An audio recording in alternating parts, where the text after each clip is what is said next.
Welcome to Projects for All. My name's Mike, and today we have something we haven't done on this channel before. This company, Anthbot, set down this robot lawnmower for me to show you guys. We're gonna get it out of the box, check it all out. We'll set it up, have a look at how everything works and what it does and what you need to do and know when you first get one of these. Let's get in here, check this thing out. If I call this a robot vacuum at any time in this video, feel free to yell at me, because all I want to say is vacuum for some reason. Got a quick start guide and an operator's manual. You got to admit, this is doing weird stuff like this really is the fun in doing these reviews. Seeing this new stuff, that is pretty cool. Check that out. Ooh, look at that. Got a giant bag of stakes for the guide wire. And yes, this needs an invisible fence to stay in your yard, just like your dog. It takes a low voltage wire run around the perimeter of your yard. A very large spool of boundary wire. It says 180 meters. So we got some stakes, it looks like. We'll get that out in a second. All right, let's have a look at our robot, because that's what we all want to see anyway. The robot has a hard plastic shell. The shell of the robot appears to be the touch sensor. This is attached, obviously, but it is hinged in a bunch of places. We'll have a look at the bottom in a second. For charging, it has these trap doors. So as it pushes onto the charger, it pushes down, making contact. Nothing to see in the back. There's the control panel on the top. So there's a few things here. You get 3 buttons: mow, on, off, and home. Clearly a stop button, and here's your rain sensor right here. So 2 probes for the rain sensor. Turning it on, because I have not set it up yet. Hold down the on button. It is locked. It wants a code. It shows that I have fully charged it. It's been sitting on the charger for a few days. It is totally charged. Here's the bottom of our mower. Get some very knobby rear tires. The fronts are just casters.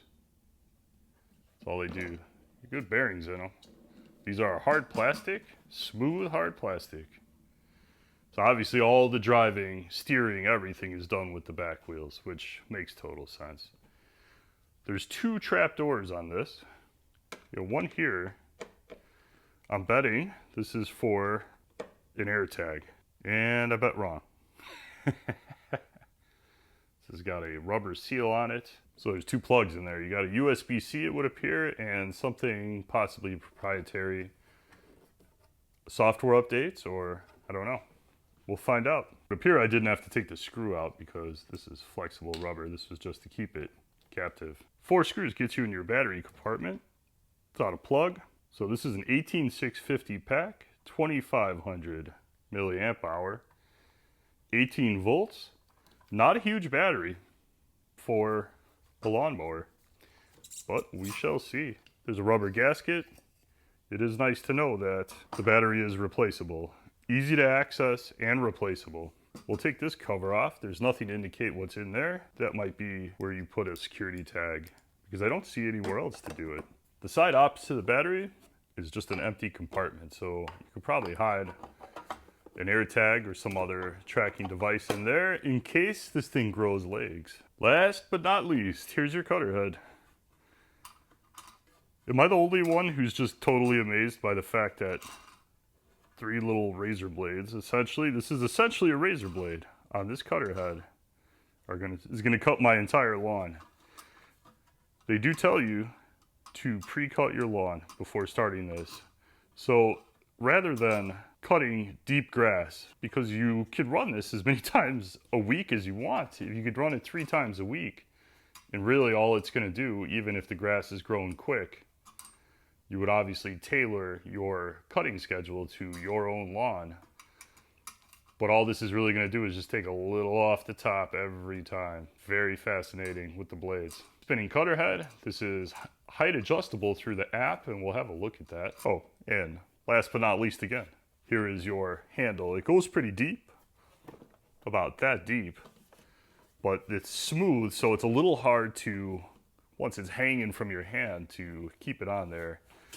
The body moves around a lot, so it's hard. You don't want to really grab it from the front in the body because you're pulling the body around, and I'm sure that's the touch sensor. So there's your handle. So here's everything that comes in the box. You get some plastic screws which fit in the holes to hold the base to the ground. You get 4 of these and an Allen key to screw them down.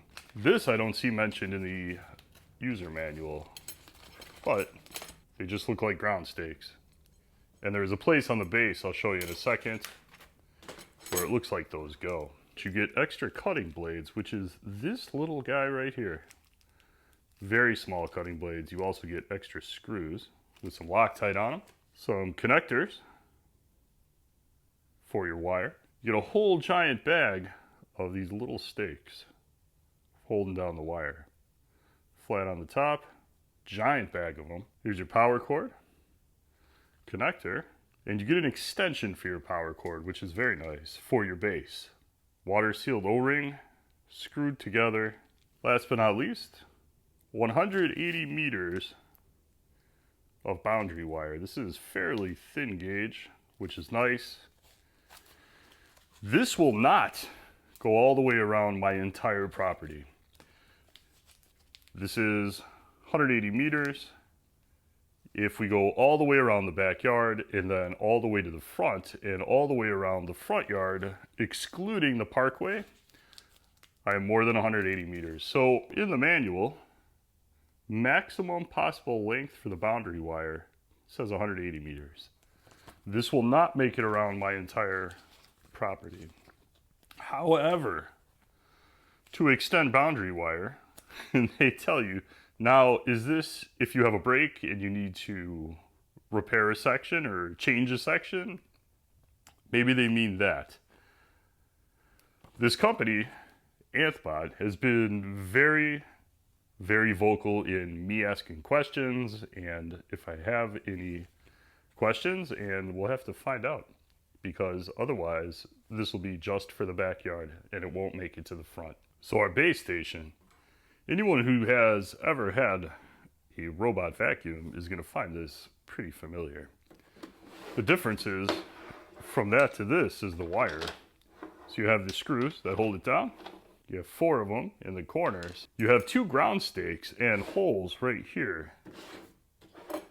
These push in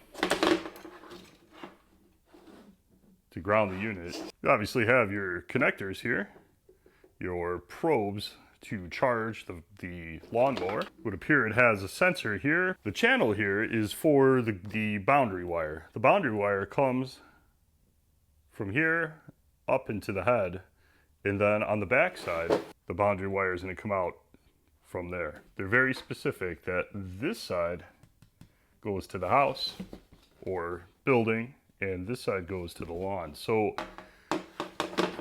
your boundary wire is going to come and go through this and then keep on going, and then your structure, building, whatever, garage is going to be on that side. We're going to do it next to the garage. I wanted this under my deck because then it would be kind of protected from the weather, but you need 5 feet of straight wire on either side of this, and the only place I can do that and get electric, it kind of limits you, would be the garage. But the garage is still a good option for me at least. So there's a couple buttons here and you just pull this cover off. IPX5 rated.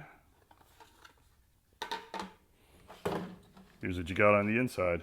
Your wire comes from the front side through there, and then the other one comes out of here and down through here and out the hole here. There's your connector for power in with an O-ring. The underside is not a whole lot to look at. Got a couple wires. There's where your ground stakes go through. Interesting enough, what looks like a sensor, I just realized, is a whole lot of nothing. There's nothing here. Probes for charging, and there is a little indicator light there to tell you charging status. So let's just walk around here and see what we're up against. The boundary wire has to be 14 inches from a wall.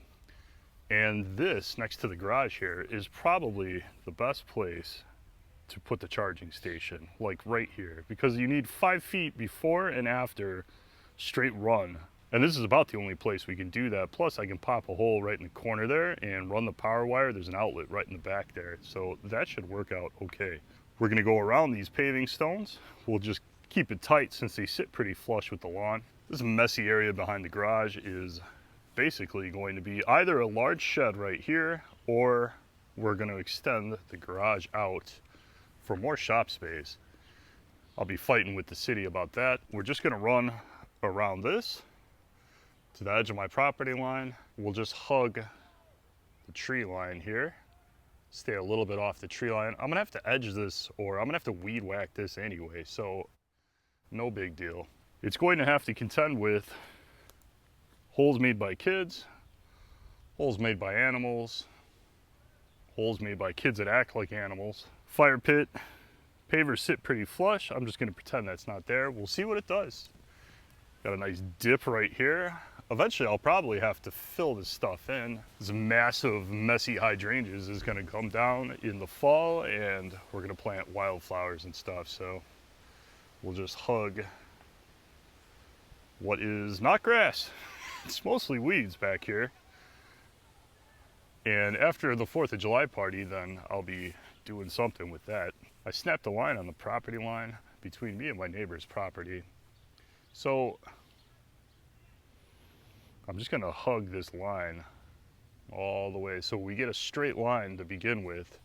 I'm assuming it's gonna use that straight line and then makes more straight lines. So for crooked, it's gonna stay crooked. You can see the line I snapped right here. This is not wide enough to stay 14 inches off of this. We need 60 centimeters here to get through, and this is not wide enough. So we cannot get from the backyard to the front yard while staying on our property. So that is not gonna work out. So we're just gonna come in here, 14 inches, about 12 inches away from this. This little sidewalk will hug along here. I think it's 12 inches.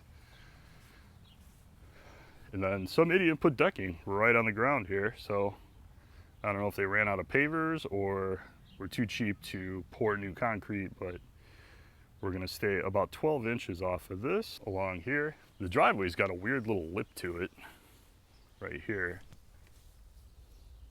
So we'll probably stay 12 inches off of that. I'm gonna have to edge it anyway, so I'll be out here with the trimmer. So if I have to get the edge of the grass, it's not the end of the world. All right, so I picked this spot right next to the garage. It's like in the middle of my garage. We got some stakes left. We got a fair amount of wire left. We went all the way around the yard, and we're gonna connect this thing and plug it in. I'm gonna pop a hole in the garage right here and just run the wire straight in the side of the garage there. Should be good. We'll see. This is pretty simple. Really, anyone can do this. This is not difficult. Nothing difficult about this. I mean, it's tedious and it takes a long time. I don't know exactly how long it took me to run the wire all the way around the yard, because I stopped and went to the Sox game and came back. And all you do is press those and put the wire in. So now we connect the power. We'll stake this thing to the ground, and that should be that. All right, so this is not the best environment for me to be showing you this, but in reality, it's super, super easy to program this thing. I did it once already, and I reset it. So it'll find the mower on the app, select the mower. It's gonna ask for my Wi-Fi password, which I will do right now. Actually, I think it already has it in there from the last time. Yep, Wi-Fi password is still in there from the last time when I tried it. So we'll hit yes. The mower is beeping.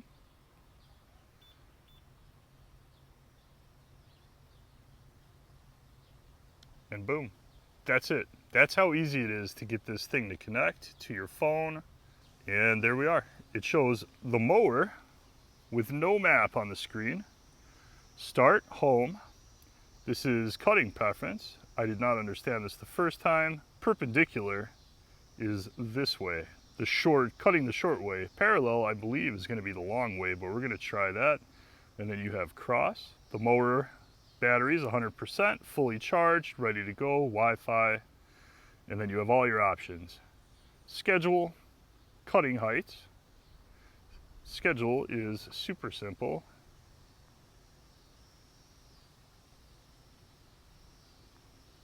Cutting height. Okay, mower is locked. So hold on, I have to unlock the mower. You can go in the app and change the pin if you want. We'll go 1, 2, 3, 4, reset.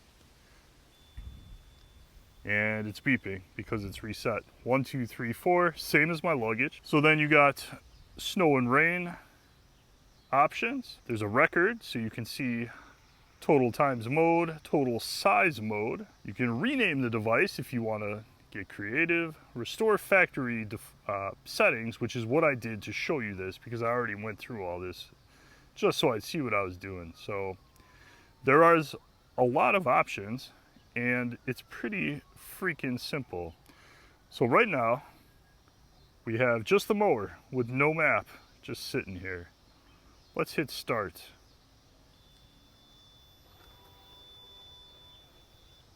We hit start, it backs up, checks like for the wire. It's going to come out, it's going to go around, and it's going to follow the wire all the way around my backyard. And then when it's done doing that, it's going to come back to the base and sit there for a few seconds, and it's going to start mowing. You'll notice speed is not one of its attributes, but it doesn't have to be. Because technically, you could set this to mow every single day if you wanted to. It doesn't need to be fast. This is not the kind of device where, oh crap, family's coming over in 20 minutes and the yard's a mess. This is not that kind of device.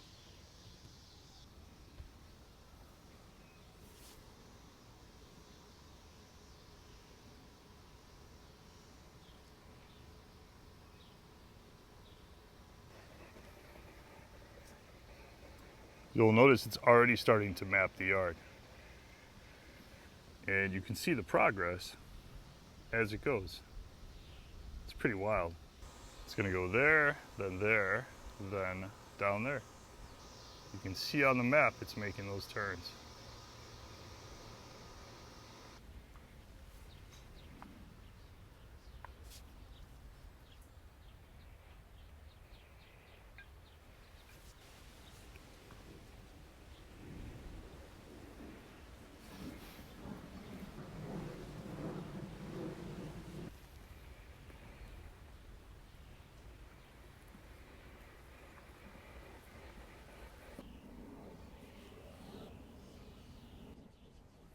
There we go. We have an almost completed map. Back to the base here. Base is right around the corner. It'll hit that, wait a second, and just start mowing.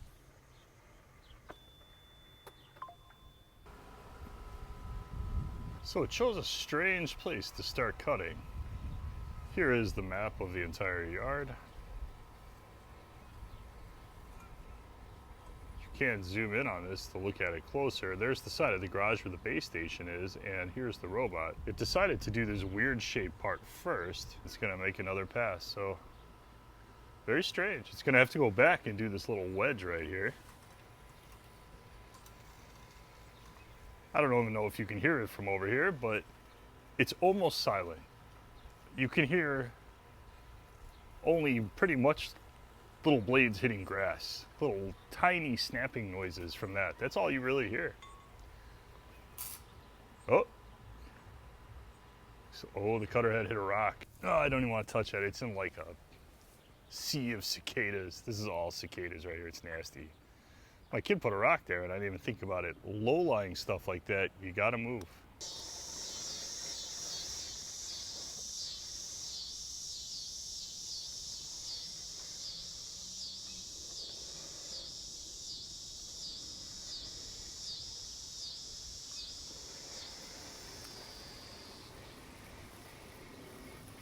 It cuts in crazy straight lines. Actually, a lot straighter than I do when I cut the grass.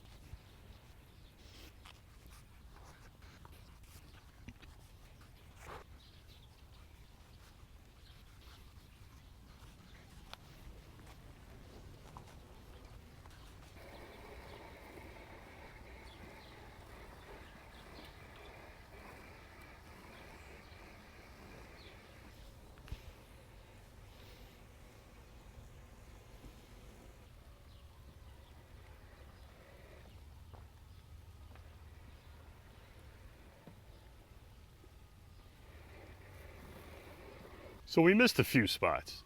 You got a strip about that big there, a couple tufts here. It struggled a little bit near this fire pit. There's a strip right here that's a little bit long still, and some tufts behind it where it didn't get it. We've already finished our first cut. This is like a carpet of weeds, but a carpet nonetheless. It did 98% of the lawn flawlessly on the first cut, and I left the lawn a little bit long when I did the initial cut with the regular mower, just so we could make sure it's actually cutting. And honestly, there's that little tuft. For the most part, I'm very, very impressed.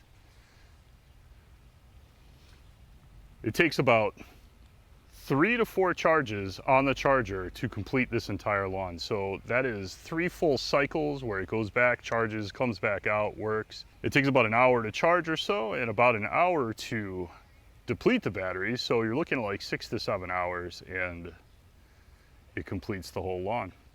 That's not gonna be a problem because I have it set to start at 11 o'clock at night, Monday, Wednesday, and Friday. So chances are I'll never even see it out here working. It'll just be going at it in the dark. It's starting to drizzle, and I put a piece of tape over it so I could keep on filming, even though I think you can turn the rain delay feature off of the app. But I figured, why chance it? Let's pull this off of here, and let's see if it goes into rain delay. See if it decides that this little bit of drizzle is too much rain.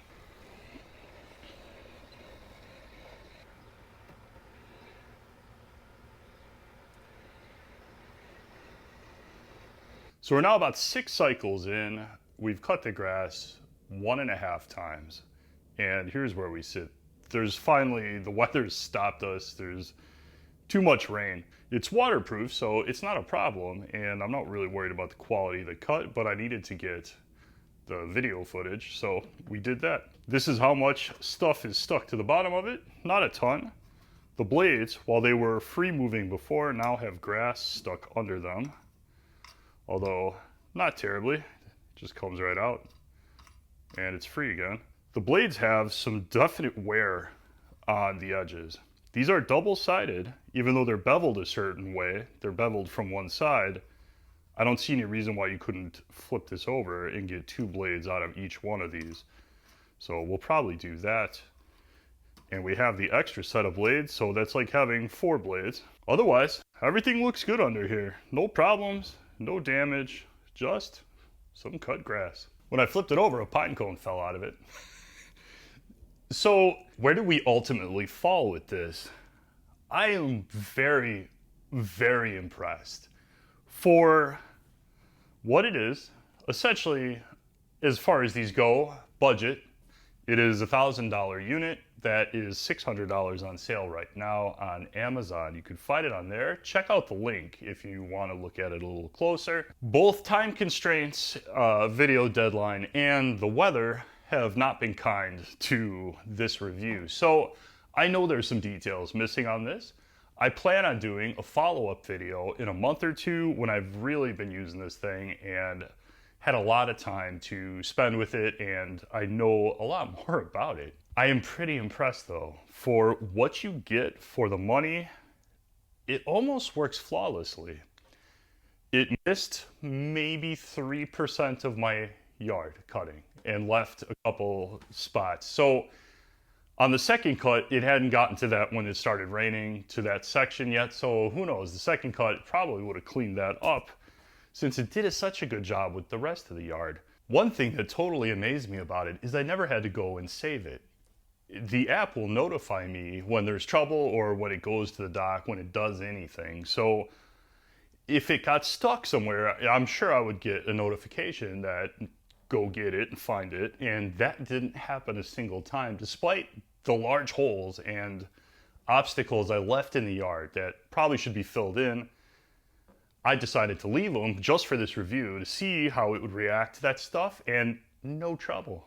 I'm shocked. Another cool thing that I didn't think about is the short wheelbase of this. Unlike a traditional lawnmower, which is probably has a wheelbase about this long, This little wheelbase allows it to get into the crevices and the little lumps, and it follows the ground better than a longer mower would. And as a result, you get a more uniform cut, and it's, even though it's weeds, it kind of looks like a carpet of weeds in my backyard, which is pretty cool. If you ignore the spots where it missed, the cut honestly looks better than the brand new DeWalt mower that we reviewed that you can find on the channel. It does. It looks better. It cuts better than the DeWalt. It cuts cleaner than the DeWalt and leaves less spots uncut, which shocks me. It's not what I expected. It charges in an hour. It takes about an hour to deplete the battery where it has to go back to the charger. It cuts my whole yard, which is 410 square meters or so, per the measurement done by this, in about 3 to 4 batteries, probably a little over 3 batteries. It will take charge cycles to cut the entire lawn, which is probably 6 or 7 hours, but it's so freaking quiet that you can run it overnight. In fact, I went to bed and it was out here most of the night, and it finished that cut the whole yard while I was sleeping and didn't disturb anybody. You can't hear it. The air conditioners are 5 times louder than this is, so you're not going to hear this. You can run it at night when it bothers nobody. Nobody sees it. It's dark. What a cool little device. I'm impressed. I'm looking forward to having more time to watch it, check out how it handles the obstacles, video that stuff, and have a little bit more detailed follow-up video for you in a month or two. Let me know what you guys think. We probably missed a bunch of details on this, so if you have questions, I will try and answer them. Throw me a comment and tell me what you think. $1,000, $600 on sale right now. Is it a good deal? You guys let me know. Thank you so much for watching. If you liked the video, hit subscribe. Check out the follow-up video on this or any of the other power tool related videos on the channel. Thank you so much for watching. I'll see you in the next video.